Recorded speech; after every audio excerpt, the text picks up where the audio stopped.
Hey everybody, how's it going? And welcome to Daily's 2A News. On this channel, we're going to talk about Second Amendment topics from across the country. Now, as we talk about those topics, you might hear about a specific court case, a Supreme Court case, DC versus Heller, a lot. It comes up in a lot of different debates and in a lot of different court cases. Now, there's a lot of people out there that understand that Heller was a pro-Second Amendment decision, but not too many people know exactly why. So today we're going to talk about DC versus Heller and why it's so important to so many cases that are happening across the nation today.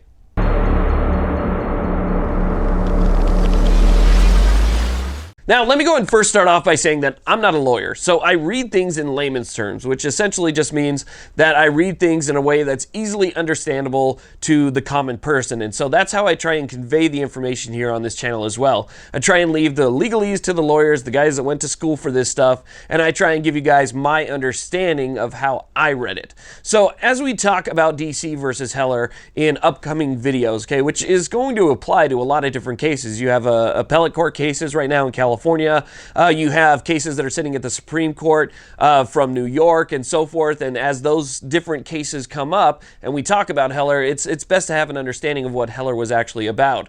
Now, to break it down very simply, Heller was a big decision. It was a big pro-Second Amendment landmark decision that reaffirmed that an individual has a right to keep and bear arms. Now, basically Heller started back in 2003, and originally there was 3 plaintiffs. Now, it was determined that 2 of those plaintiffs didn't really have a case. One person did, and that was Heller. And that's because back in 1975, the District of Columbia had a law that essentially said that, well, basically what it did is it banned handguns, okay? It banned handguns, and it also regulated firearm storage in the house, meaning that if you had a rifle or a shotgun, it had to be either disassembled or it had to have some type of trigger lock mechanism on it, so that if you ever had to use it, you would have to essentially reassemble it or deassemble the trigger lock, and then you could only use it for sporting purposes or hunting purposes, stuff like that, outside of the home. So basically, DC was trying to hold up that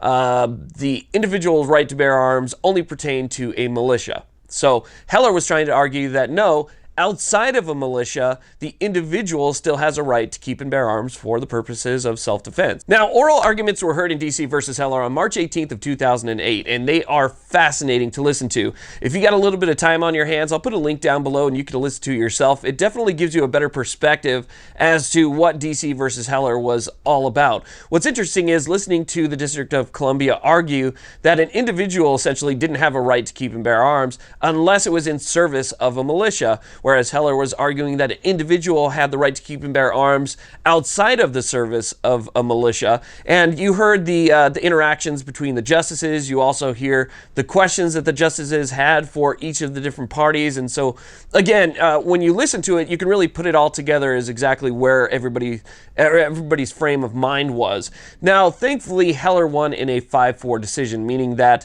the Supreme Court reaffirmed that an individual has a right to keep and bear arms outside of the service of a militia.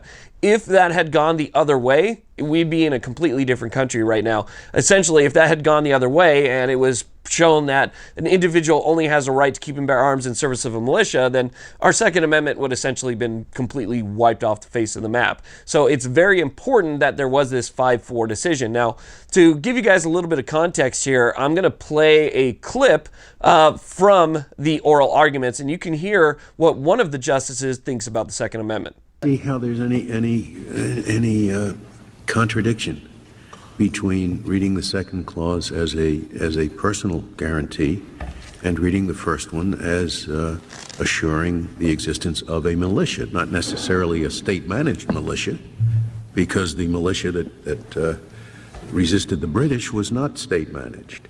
But why isn't it perfectly plausible, indeed reasonable, to assume that since the framers knew that the way militias were destroyed by tyrants in the past was not by passing a law against militias, but by taking away the people's weapons? That was the way militias were destroyed. The 2 clauses go together beautifully. Since we need a militia, the right of the people to keep and bear arms shall not be infringed. So you can see right there that the thought process of one of the justices was that the government or the crown wouldn't go out and ban militias. They would ban firearms, making the militias completely irrelevant. If the militias couldn't be armed by an armed citizenry, then there is no way to have a militia. And so the militia being necessary to the security of a free state and the right of the people to keep and bear arms, they went hand in hand, but an individual had to have that right to keep and bear arms that couldn't be infringed in order for the militia to exist. And so I absolutely love what he had said right there. Now, this is where this starts pertaining to cases that you're going to hear, like California assault weapons ban. You have New York State, which is going up to the Supreme Court right now. There's a lot of other things that this next part is going to pertain to. In these arguments and in the majority opinion, you're going to see in common use for lawful purposes mentioned quite a bit. And the reason is because DC banned handguns. So they were trying to say that they didn't essentially ban the Second Amendment or infringe on Second Amendment rights because they still allowed shotguns and rifles. They just didn't allow pistols. So since you still had a rifle and a shotgun, your rights were not being infringed. You just couldn't own this one specific type of firearm. But pistols were in common use for self-defense, for sporting purposes, for legal purposes like hunting and so forth. And so since they were in common use for legal purposes, it didn't show a need for the government to ban them outright.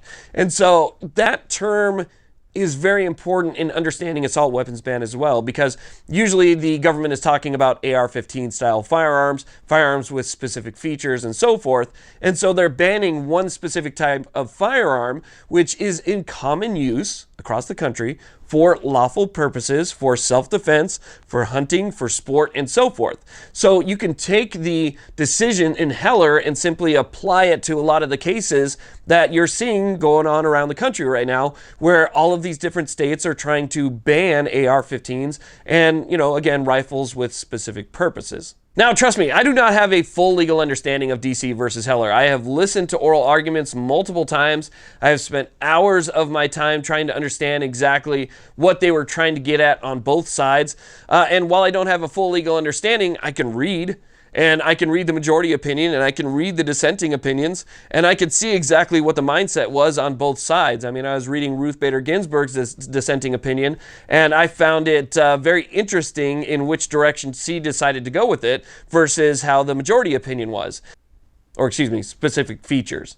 Now, another thing I found really interesting about this case, especially in the oral arguments, is that the term bear arms was generally understood to mean bearing military-style arms, or arms that would be used in a militia, right? And so that those arms would be protected. So when you hear California and you hear New York and you hear Virginia and these other states say that, these are military weapons or something like that, military style weapons designed for war, and they try and use that as a basis to ban them, well, then clearly the Supreme Court understands that the right to keep and bear arms, not the right to keep and bear guns, but the right to keep and bear arms, military-style weapons for use in a militia, should also be protected under the Second Amendment. I think that's also a really important point. Now, what's also interesting is that they broke the Second Amendment down into like three different parts. So you have the preamble, which is, the militia part of it. And then you have the keep part of it. And then you also had the bear arms part of it. Okay, the right of the individual to keep, and then the right of the individual to bear arms. So they kind of broke that down and talked about keep, they talked about bear arms, they talked about the militia, and really broke the Second Amendment down. So again, if you can, listen to it. It's fascinating. Now, the only problem that I see here moving forward is that the Supreme Court has not been taking Second Amendment cases.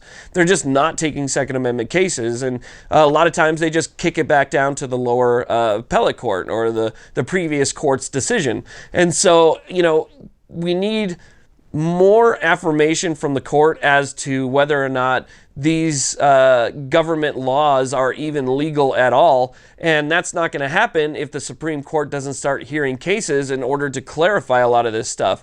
Because again, to me, being, a layman, I look at these things in common terms.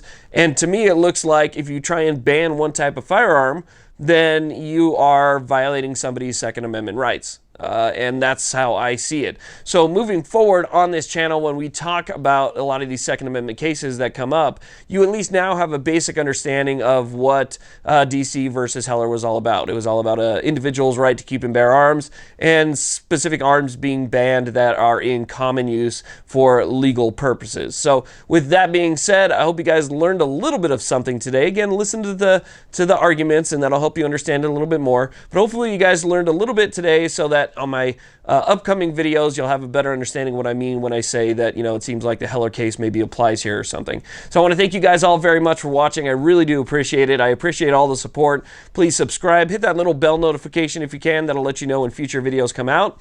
Please like, again, subscribe, and have a great day.